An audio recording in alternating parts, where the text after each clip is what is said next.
tell you, you're going to work hard to drive into a prettier sunrise than this.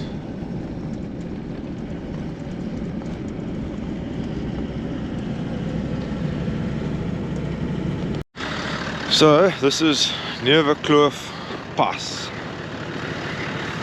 and this is a Baviaanskloof World Heritage Site signboard, if you didn't know.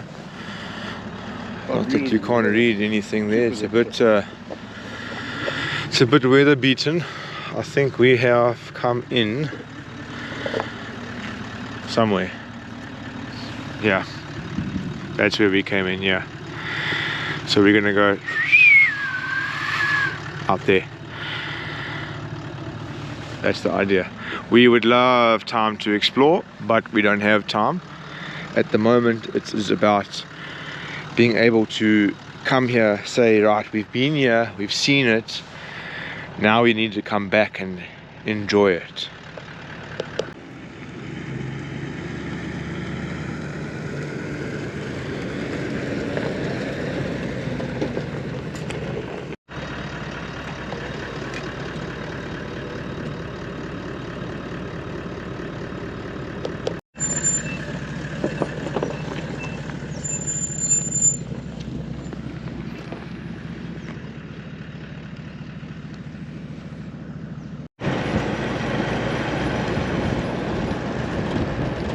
Oh, this place is quite beautiful. I think it would be even more impressive for us if we hadn't just driven through Ceres, the Cedarburg, and the entire Western Cape mountain ranges. But this is a stunning road, and it's a district road, so it's the R332, so it's public access. Just come and drive. So this sign says the R332 is not suitable for sedan vehicles past whatever the name of that town was. I'm not gonna lie, I didn't catch it. This is a spot called 8 Spun campsite apparently, and looks like a cottage. Lovely. Check the setting on these mountain ranges here.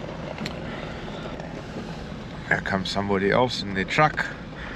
As we said, it is a district road, it's a working road, so you will not just be able to stop on a blind corner to take pictures here. Guys, please be mindful of that. Think about the things you do. You don't want to have an accident out here. There is no cell phone signal.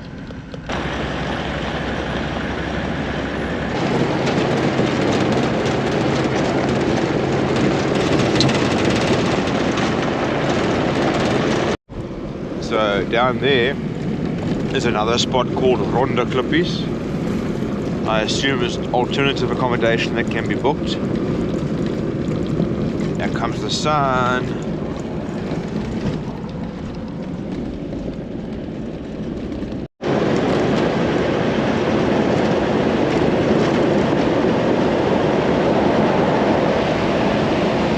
So what we discussed earlier, one, about it being a public road is on that sign, and two, about us not really having enough time to fully explore the area.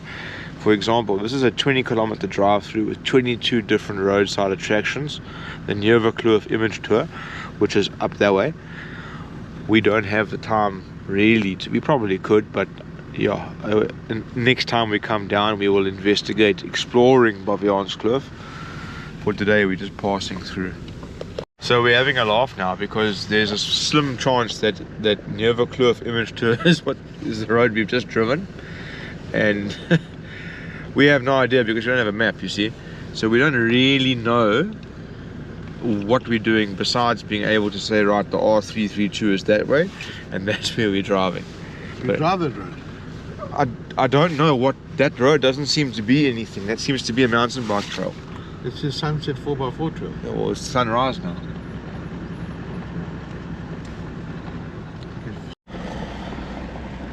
So there's a restaurant and a takeaway here. And a craft Vero's, little parking spot here. Craft shop, coffee, arts and crafts. The toilet. More parking here on the left. Lekker, man. Definitely recommend coming and driving this section of road if you're in the area. Thus far we've been traveling on the road for about 30 minutes. I'm not 100% sure how long it's going to take us to get to the end, because we do stop for pictures. But it doesn't seem to be a particularly challenging road. I'm looking very forward to that section where it said not suitable for a sedan. We haven't got there yet. One thing to mention, we are going into winter now, so it is approaching the second week of May, and already we're sitting at 9 degrees at 8 o'clock in the morning. So if you do come through here, especially if you're traveling with younger kids, just be prepared if you're coming through this area in winter. Blankets, warm clothes, extra clothes.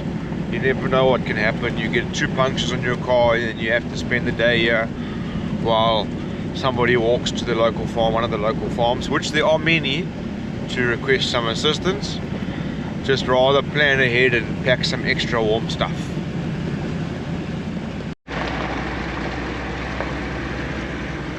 We just left the little putt stall in the middle of, well, the first third of Baviaanskloof.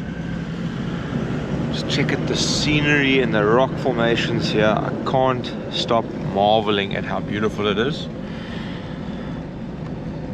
Definitely going to come back here with the family. In terms of trip wise, you definitely don't need at this moment a hugely rigged out vehicle like what I'm in currently, my dad's cruiser. You do this quite easily in a normal 4x4. This section of the trip for sure. Bali, you in pensioner's gear again? Oh, no. Right, there we go. That's where it's like to be. How beautiful this is, man. Yo.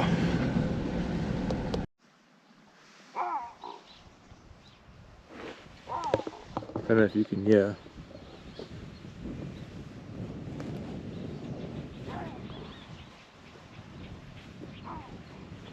Baboons shouting from the tops of the mountain there.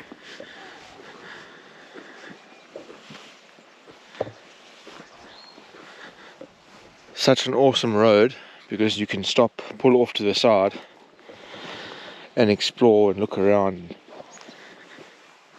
kind of satisfy your curiosity to things, should you wish to.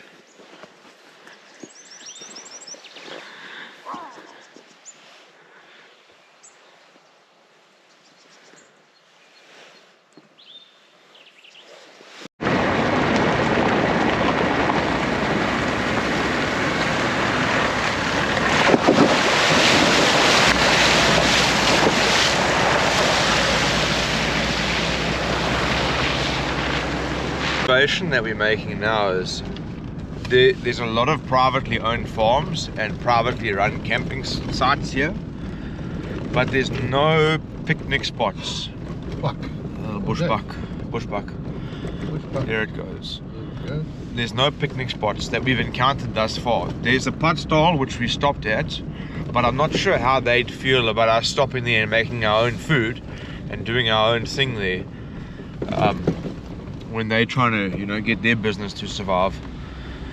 So I think it could have been a little bit better if there was 1 or 2 areas that they cleared out and just put a rough bench or a table there, or hell, just a clearing, so you could stop. A lot of the roads, like you see now, the oncoming car, you only see the car as it turns the corner.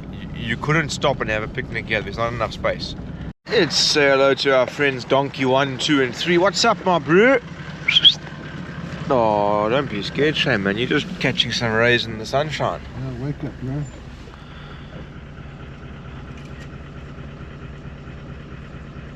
Such pretty little fellows. Right, off we go.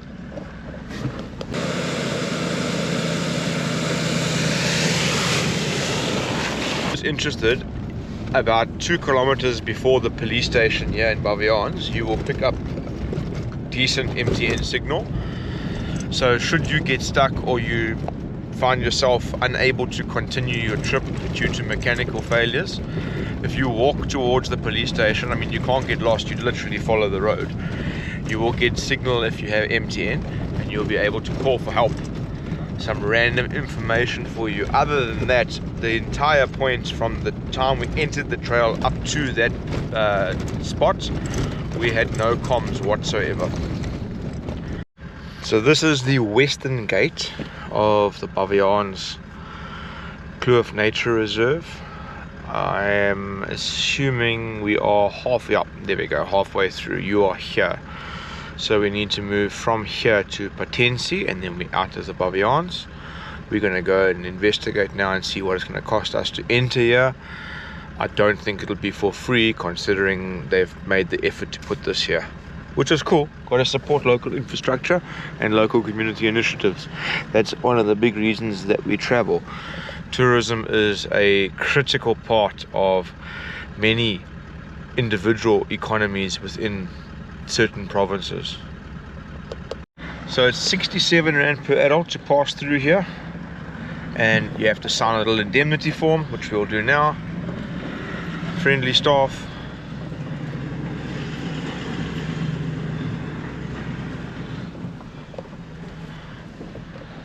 Let's go take a look. Come, Sanya, put your name in, right? I'm coming. Nice. It's very pretty. Yeah, grab that 2 seconds. No, don't worry, it's okay. No, that's fine. I'll do that. Thank you. Thank you, ma'am. No, we will. Thank you so much. Take care. Have a lovely day further. Anything special or interesting that we must look out for? It's our first time coming through here. Any advice? The road is very bad, but you It's okay. So that was quick and painless. We're going to now proceed. The lady said that we must look out for buffalo, kudu, bushbuck, and lots of birds. She said the roads are very bad, so we need to drive very slowly and be very careful. And fortunately for us at the moment, she says the water is very low, so the water we will cross won't be an issue. All of that is usable advice for anybody wanting to come at different times of the year.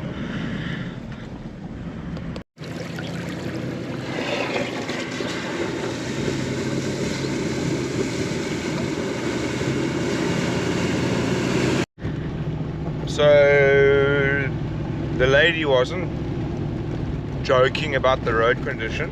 However, the road condition is not bad for those who are accustomed to driving off-road, accustomed to traveling gravel roads in remote areas.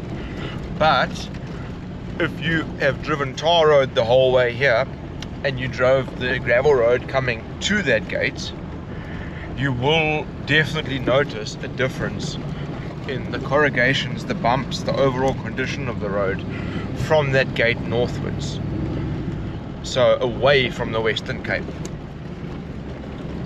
There are a lot more river crossings. We've gone through several, and the mountainous views, while still there, are not the same as the rocky mountain views that you had on the other side of the Willowvale side, rather. However, I stand by my point. You could do this in a stock double cab of any brand. I would simply consider changing to at least an all-terrain tire. I would just be concerned that you may get a stray sharp rock that could damage a P-metric or a highway tire a little bit too easily. Although with a little bit of mindful driving, you'd probably be fine, but it's not worth the risk. It really isn't worth the risk. This is the Department of Roads and Public Works, Province of the Eastern Cape. Rehabilitation of 47 kilometers. I don't know when they're going to start, but they got the sign up. Sign's been up for years already. Exactly. Do another rig.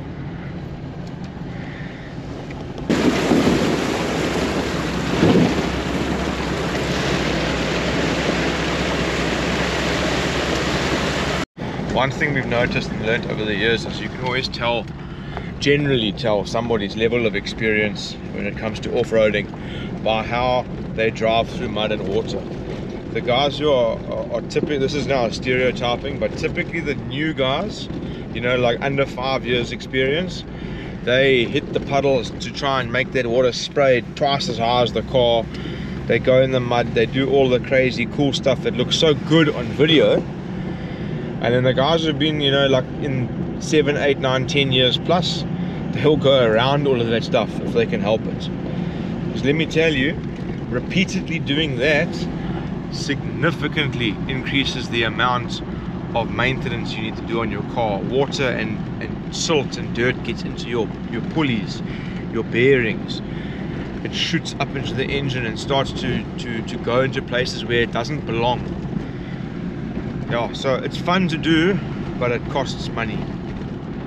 And unfortunately, the costs don't happen immediately. Sometimes you get unlucky and they do occur immediately, but typically it'll be a year or two of driving like that, and then all of a sudden stuff that shouldn't be going wrong starts to go wrong, and then we end up blaming the brand of the car instead of blaming the driver. You'll see the track gets narrow like it is now. A lot more water to go through, a little bit more exciting. I think this track could be incredible in the summer months.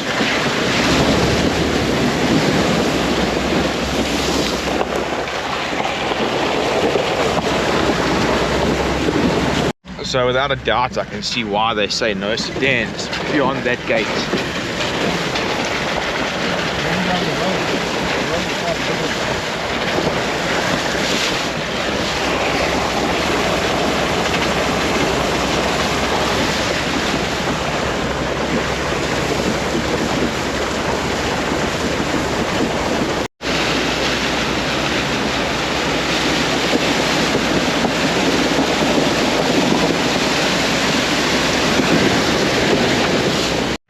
So you can have a good look now at the valleys that we're driving in, around and over. The road runs, it's cut nicely out the side of the mountain here. Utterly beautiful. We've gained about, what are we on now? We've gained almost 200 meters of elevation in the last couple of Ks. Slow winding climb back up the mountains. Really is stunning. We're now looking to see how far we are from Potensi. It says 45 kilometers, ETA 12:15, which ties in exactly with my estimations earlier, between 12:30 and 1.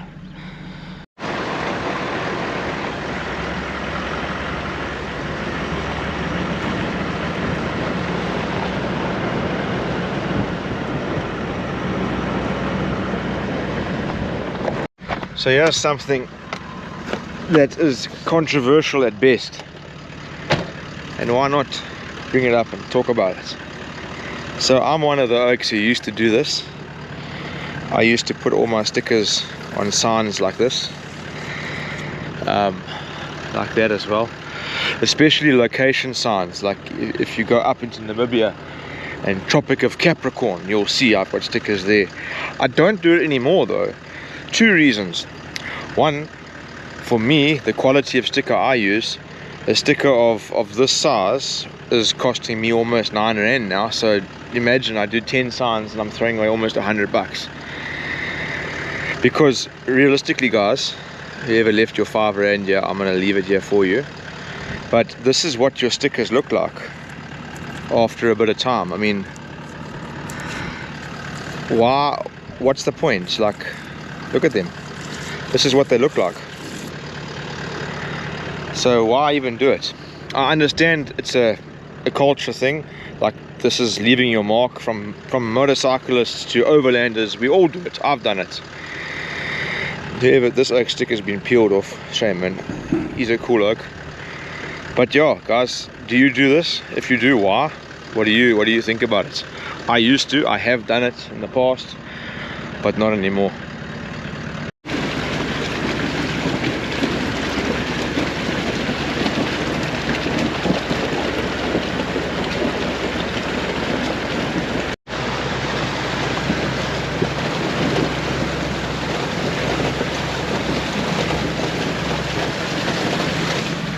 That was a decent 100 meters long, and I do think that in the high flow summer months where there's been excessive rainfall in the region, I think that you may have some sport crossing there. I don't think it'll be impossible because it's a stone bottom, it's not mud, However, it'll be up to at least the rock sliders on a vehicle with 32s and a 50 mm suspension lift, which would make it quite fun. Oh, it's so warm.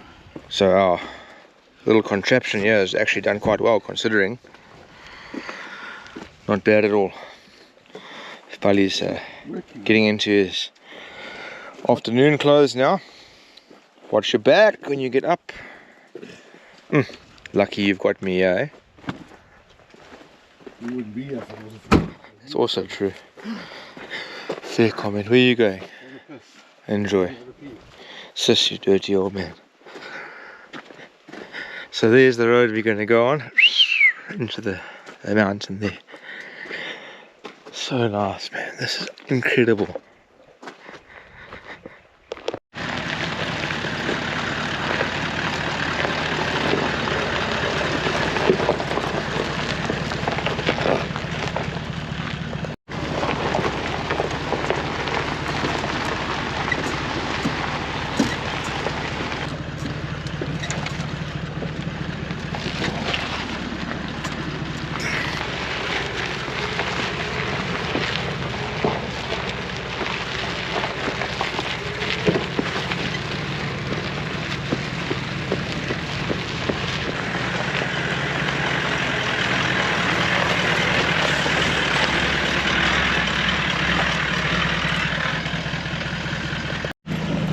Okay, so we are climbing now, climbing.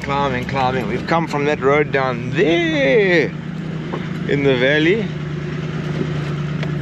and we've basically there's the road there. You won't see much with all the trees here, but this is a straight down drop, very steep angle, and we've essentially come down that mountains there into the valley. Then we've wound our way along the bottom of the contours, and now we've slowly skirted our way all the way up. So we have traveled all the way from the top along the mountain and down, and we've basically skirted. The road's been cut off the face of the mountain, and we've skirted this canyon. And earlier when I said it's like a sheer drop, I'm trying to show you that I genuinely wasn't exaggerating. If you come down here and you make a mistake and you slide, because let's face it, anyone who's driven off-road, this is not always the most traction friendly substrate, and you just drop a wheel off here. You don't have, I mean, let's not be dramatic and say you roll off here, but you're alone and you drop a wheel off here. I'm afraid to say you're going to have big problems, because there's nothing to winch off of here, guys. You'll have significant difficulty getting yourself out in that instance.